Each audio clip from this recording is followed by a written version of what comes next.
I'm gonna die.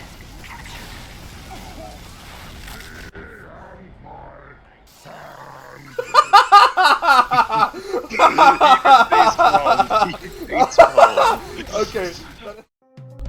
Welcome back, one and all, to Hipster's Choice, the series where I yada yada yada, you get the point. Look, I'm actually not looking forward to this one, even though I'm covering one of my personal favorite weapons in TF2, the Huo-Long Heater, otherwise known as the Huo-Long Dragon.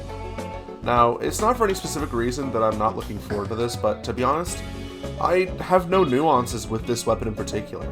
It's a heavy primary and all of them function nearly identically. Get up close and do a crap load of damage before they have a chance to move. But this one is slightly more interesting than your average minigun or Tomislav. To find out why, let's take a look. To start with, I'd say the Huo-Long Heater is probably the best looking heavy primary out of all of them. The holes in the barrel itself, the wooden round storage, and the dragon up the front to match. It's an awesome looking primary, but its function is less than stellar. Now, this weapon does have a unique and interesting feature. After revving it for 2 seconds, your gun will begin consuming 4 ammo per second, even if you're not firing the weapon itself. In exchange, you get a ring of fire which does some damage and ignites enemies. As well as the 4 ammo per second consumption, your gun also does 10% less damage, equating to about 450 DPS at max ramp instead of 500.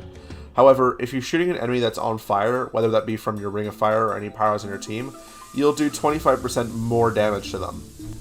This damage is multiplicative rather than additive, so in all actuality, you'll be doing about 13% more damage to an on-fire enemy compared to the stock minigun. And that's it. This gun has no other downsides or benefits to using it, however the playstyle you want to adopt is way different to the other miniguns, except maybe the Brass Beast.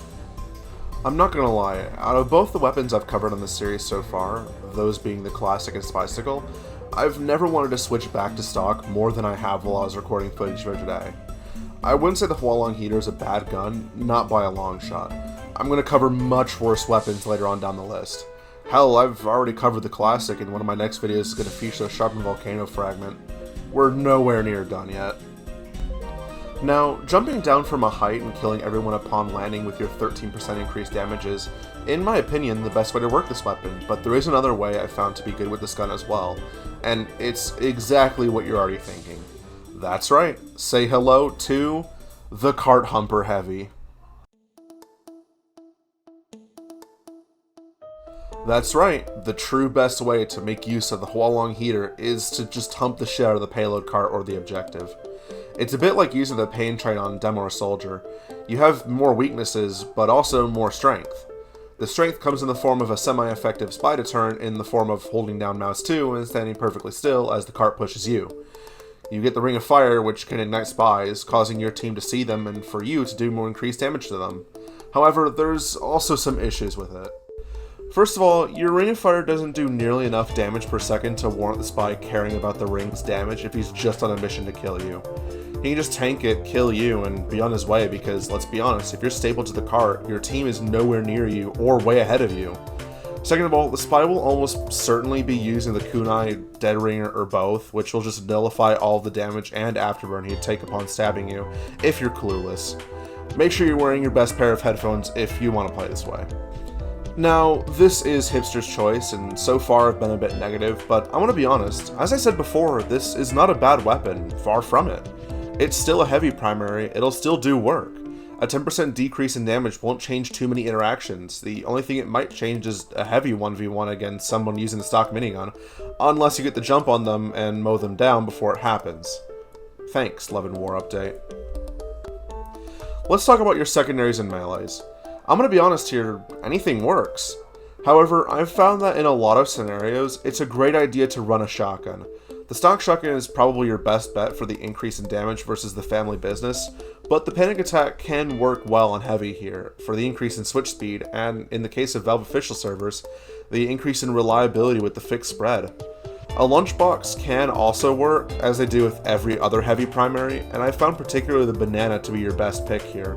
Especially because medics will just avoid you in favor of the conchbox soldier who's rolling the entire enemy team, requiring no input from you. Oh, and by the way, if you play conchbox, it's probably because you're not very good at the game, or you just hate fun. Now, as for melees, you're pretty much using what you prefer.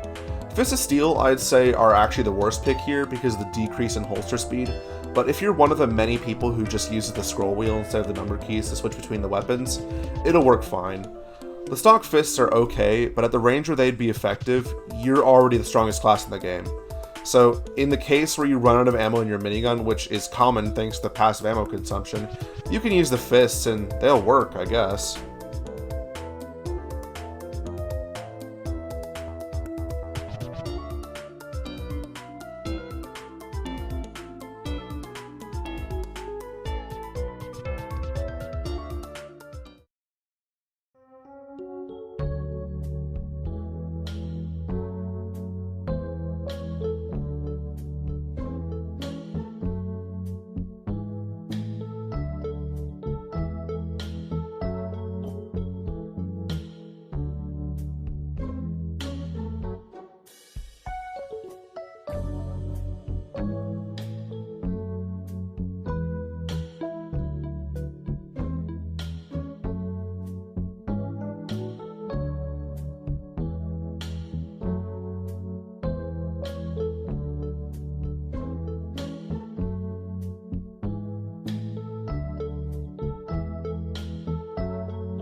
Yeah, at the very least, if you are getting... not currently connected to the TF coordinator service. Well, looks like I'm not playing anymore. Fuck that, then. I guess I'll end it there.